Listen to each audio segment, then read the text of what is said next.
Hello everyone, welcome to round number 6 of the FIDE Grand Prix 2022 in Belgrade, Serbia. And in this round we will feature Dmitry Andreikin's win over Iken Bakro of France. Andreikin sacrifices his queen once again to qualify for the semifinals. Fortune favors the brave, yeah? Let's check it out. Andreikin was white. Started with d4, Bakro went for d5, knight into f3, e6, c4, takes on c4, so an early capture on c4 by black. The queen's gambit accepted.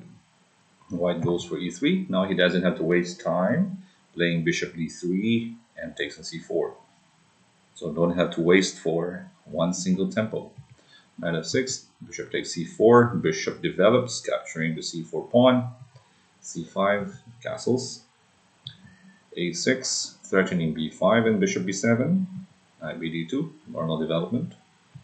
Takes on d4 first. Okay, if let's say black continues with b5, the bishop will just go back to e2. It's also possible though, bishop b7 right here. And white will also play a4, as in the game. If you look at this, you take e4, knight takes on d4, bishop into c5, knight to b3, bishop goes back to e7, bishop e2, black plays b5, after b5, a4, alright, breaking the connection of the a and the b pawn. Takes on a4, rook takes a4, both pawns on a6 and b2 are isolated, so it's just pretty equal. Castles, knight into c4, knight goes to d7, rook goes back to a1, knight c6, knight bd2. Well, playing with knights, Andreikin. Knight to d5, another knight move, knight into f3. From d2 to b3, back to d2 to f3. Alright. Knight cb4, bishop d2. Developing his final piece, queen to b8, another knight move, knight ce5, threatening the bishop on d7. Exchange on b5, takes. Knight e4, look at the knights. It's two knights tango. Queen goes back to b7, queen to b3, queen c7, attacking the knight on e5, knight f3, another knight move, rook fb8, control of the open c file, attacking the queen, queen d6, e4, hitting the knight on d5, Bakro went for knight c6. Alright, let's drink to that. After knight c6, here's Andreikin's bravery capturing the rook on b8. Alright. The decision of Andreikin's capture on b8, sacrificing his queen, probably is because of the match situation. Yeah. With Shankland's draw, then if he also draws his game, they will be tied for first place in Pool A, and that means they will go for the tiebreak. And Andreikin doesn't want to complicate things. He wants to control his own destiny. And with that, I give this queen takes b8 3 exclamation points. Okay. Knight takes on b8, rook c8 check, bishop f8 takes on d5. So the compensation for the queen is the rook and the knight, plus that pin on the 8th rank. Pin on the rook, pin on the king. E takes d5, although black has an extra pawn here. Okay, a central pass pawn. Rook ac1. Okay, not strong. Okay, stronger move here was rook e1 first. There's a big difference right now. This rook is trying to go for rook e8 with the idea also of knight c6. So black is forced to play queen e6, hitting the rook on ca, right? Only then you go c1. Now you ask the question why. Now for example, f6 is played. There is bishop b4, right? There's a pin on f8. So black is forced to play a5 to prevent bishop b4. But without the queen on d6, you can now play rook d8. the other rook can go c8, right? f6, rook c, c8. That is decisive. It is winning for white on the spot because it's threatening mate on f8. And if the queen protects f8, for example, this rook e8, yeah, that's rook e8. Forcing the queen to capture, takes on e5, takes on e5. Although material is equal, but black's pieces are tied up, right? What can black do? Let's say a push, right? You can just simply play knight to e7, right? Knight d7, knight d7, rook d8 wins. But here, Andreikin was so rushed by playing rook ac1. Okay, double the rooks on the open file, and maybe rook e8 and rook to c8. You cannot fault the guy. Here, black was forced to play f6, knight into c6, a5, rook to d8, queen c7, knight fd4, queen to b7. Black is just defending. Knight takes a5, queen takes b2, knight b3. Now is the turning point, yeah? Black is actually better now. If you go knight e6, black will play king f7, knight takes f8, queen takes d2, rook c7, knight d7, rook d7 check, and probably draw, right? Because black is threatening mate on either d1 or e1 here. Let's say king takes f8, rook f7, king g8 takes. It's a draw, perpetual check. Now knight db3.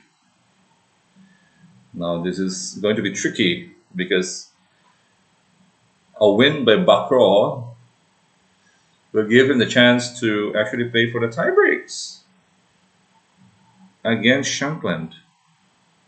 Shankland had an early draw against Rishchuk. So it's all about the battle of nerves now. Yeah. Nerves coming into play. King f7, bishop f4, bishop b4. The bishop now is active. No more pin. It's attacking the knight on a5. Rook to c7, king g6. The king is safe on g6, by the way. Rook g8, white's last hope. Takes on a5. Knight takes a5.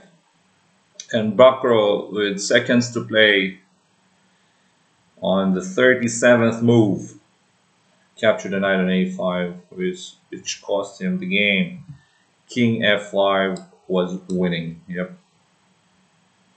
White is forced to play bishop c1 here, and now you have queen b4 hitting the knight and mate on e1. It's game over. It's game over. But he went for rook takes a5, allowing Andreikin to play g4. Now checkmate on g7 coming up.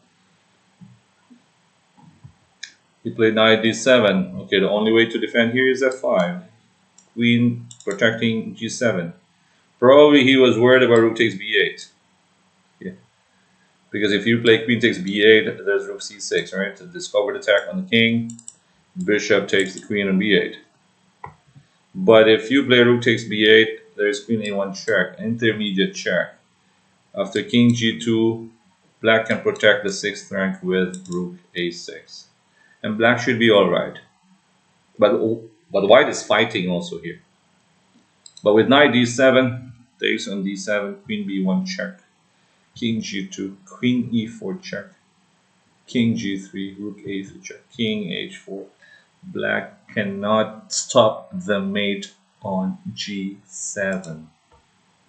Right, for example, you capture the bishop on f4, rook g7 check, rook h7, and the other rook goes to g7 mate. And if you clear the line for the king with f5, rook d takes g7, king f6, g5, king e6, rook e8 is also mate. The bishop is there. Wow, right? With the win, Andreikin qualifies for the semifinals. Queen sacrifice in the last game, right? Round number 6. And in round number 1, by the way, Andreikin also had that queen sack against Grischuk, which gave him the win. Yeah. His first game was a queen sacrifice. Second to fifth, all draws. In round number 6, his 2 wins were queen sacrifices. Okay, against Grischuk, right here. He captured queen takes e1, rook takes on e1, bishop takes e6, queen e3, knight to g4, queen d2, knight takes h6. Yeah. Grischuk couldn't take the knight on h6 because there's bishop takes d5, pin on the rook on e1. Right. So Grischuk continued with bishop e2, the knight just goes back to g7. Again, if you capture that knight on h6, still bishop takes d5, takes on d5.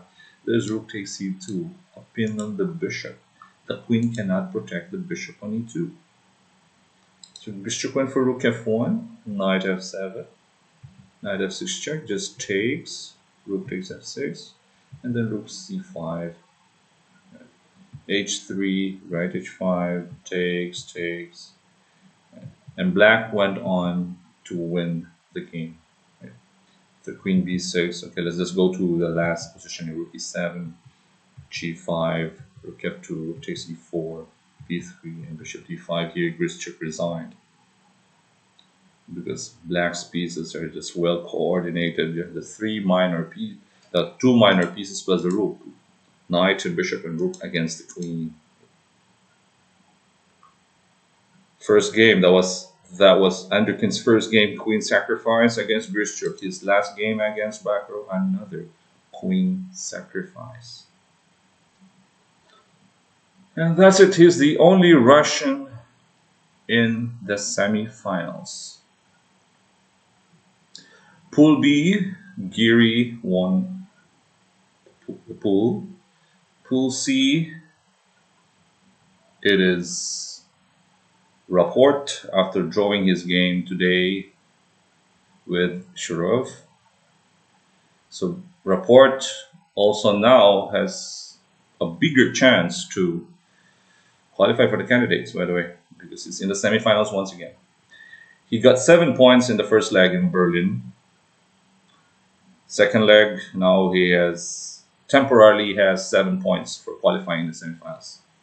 It could improve to maybe 10 points or 13 points if he wins the Belgrade leg. So we'll watch out for the semifinals after this round.